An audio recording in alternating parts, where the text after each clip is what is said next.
সোমবার সকাল ৮টা থেকে কলকাতা সহ ২৩টি জেলায় মোট ৭৭টি গণনা কেন্দ্রে একযোগে শুরু হবে ভোট গণনা। প্রথমেই গণনা করা হবে পোস্টাল ব্যালট, তারপর ধাপে ধাপে খোলা হবে ইভিএম।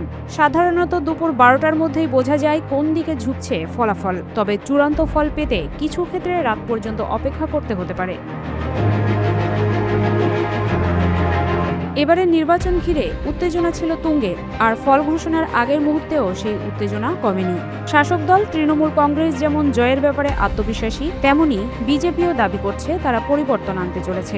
বুথ ফেরত সমীক্ষাগুলো অবশ্য একেবারে পরিষ্কার ছবি দেয়নি, কখনো তৃণমূলে গিয়ে কখনো বিজেপি।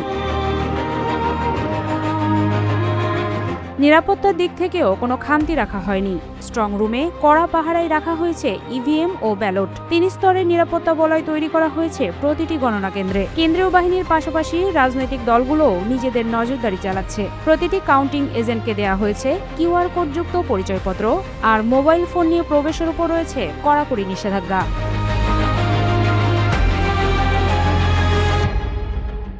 বিশেষ নজর থাকবে কয়েকটি হাই প্রোফাইল আসনে। ভবানীপুরে মমতা বন্দ্যোপাধ্যায়ের লড়াই, যা বরাবরই রাজনৈতিকভাবে গুরুত্বপূর্ণ। একই সঙ্গে নজর থাকবে বিরোধী শিবিরের শক্ত ঘাঁটিগুলোর ফলাফলেও। কলকাতা ও আশপাশের একাধিক কেন্দ্রে তারকা প্রার্থীদের লড়াই এই নির্বাচনের অন্যতম আকর্ষণ। শুধু তৃণমূল বা বিজেপি নয়, বামফ্রন্ট, কংগ্রেস এবং আইএসএফ সব দলই নিজেদের অবস্থান শক্ত করতে মাঠে নেমেছে। অনেক নতুন মুখ, অনেক পুরনো অভিজ্ঞ নেতা, সব মিলিয়ে এবারের নির্বাচন ছিল বহুমাত্রিক। এর আগে ২৩ ও ২৯ এপ্রিল ২ দফায় হয়েছে ভোট গ্রহণ। প্রথম দফা নির্বাচনে ১৫২ আসনে প্রার্থী ছিলেন ১,৪৭৮ জন, তাদের মধ্যে নারী প্রার্থী ছিলেন ১৬৭ জন।